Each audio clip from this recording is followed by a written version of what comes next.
کہ جب فکر آتی ہے نا، میں بات کر رہا تھا کہ مجھے فکر آتی ہے بہت، ہر ایک کو آتی ہوگی، ہمیں اپنی اولادوں کی بڑی فکر۔ دو باتیں،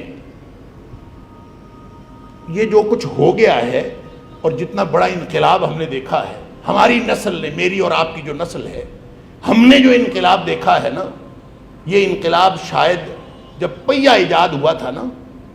شاید اس وقت اتنا بڑا انقلاب آیا ہو دنیا میں جتنا بڑا انقلاب یہ آیا ہے ڈیجیٹل انقلاب، یہ جو انفارمیشن ٹیکنالوجی کا انقلاب، کہ ہم نے وہ دور بھی دیکھا ہے جب ٹیلی فون ہوتا ہی کوئی نہیں تھا، جب گھروں میں بجلی کوئی نہیں ہوتی تھی،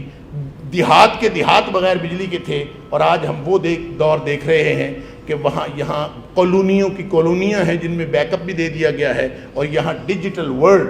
اور یہ دنیا اس قدر ترقی کر گئی ہے کہ ہر بچے کے ہاتھ میں پوری دنیا ہے،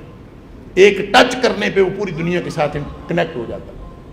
یہ اتنا بڑا انقلاب، اس سے بچوں کو کیسے بچانا ہے؟ تو میں سوچتے سوچتے مجھے یہ سمجھ آئی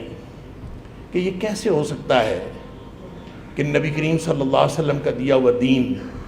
اس کے اندر اس خوفناک صورتحال کا علاج نہ ہو، یہ کیسے ہو سکتا ہے؟ لہٰذا میں سوچتا بھی رہا اور سمجھنے کی کوشش بھی کرتا رہا، تو مجھے بڑی آسانی کے ساتھ بات سمجھ میں آئی کہ دو چیزیں، دو باتیں، دو ٹولز ہمیں اللہ نے عطا فرمائے ہیں جو ہر دور کے لیے ہیں، اور یہ خطرناک جو سچویشن ہے، اس سے بھی کہیں خطرناک ہو جائے تو ہم اس میں بھی اس سے بچ سکتے ہیں۔ وہ دو چیزیں کیا ہیں؟ ایک نماز ہے اور ایک اللہ کا قرآن ہے۔ اگر آپ اپنی اولادوں کو نماز اور قرآن پہ لگا دیں تو اللہ نے قرآن کے اندر بھی یہ صلاحیت رکھی ہے کہ ان ھذا القرآن یہدی للتی ہی اقوم، حالات جتنے مرضی خراب ہوں یہ قرآن سیدھے رستے پہ لے جاتا ہے۔ اور نماز میں بھی اللہ نے یہ صلاحیت رکھی ہے کہ ان الصلاۃ تنہی عن الفحشاء والمنکر، یہ بھی ہر طرح کی گندگی کے ماحول سے بچوں کو بچا لیتی ہے۔ اگر میں اور آپ آج اپنے بچوں کو نماز پہ اور قرآن پہ لگانے پہ کامیاب ہو جائیں،